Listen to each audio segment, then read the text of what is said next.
الحمدللہ وکفی وسلام علی عبادہ الذین اصطفی۔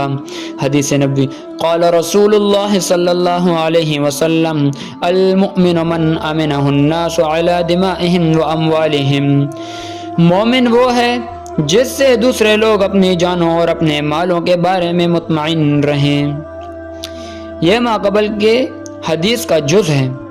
مطلب یہ ہے کہ مسلمان کی خوبی یہ ہے کہ اس سے کسی کو کسی بھی طرح کی تکلیف نہ پہنچے، نہ زبان سے اور نہ ہاتھ سے اور نہ ہی کسی اور ذریعے سے، خواہ مسلمان ہو یا غیر مسلم، ذمی ہو یا حربی، مرد ہو یا عورت، وہ سب کی ہمدردی اور خیر خواہی کرتا ہو، حاضر ہو یا غائب، دونوں ہی حالتوں میں لوگ اس سے اپنے جان اور مال کے بارے میں مطمئن ہوں۔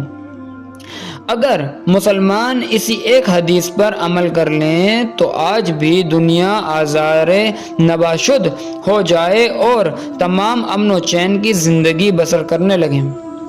اللہ تبارک و تعالی ہمیں ایسا انسان بنائے کہ جس سے لوگ مطمئن ہوں، اور اللہ تبارک و تعالی ہمیں بات سمجھنے کی توفیق عطا فرمائے اور تمام احادیث پر عمل بھی کرنے کی توفیق عطا فرمائے۔ وآخر دعوانا ان الحمد للہ رب العالمین۔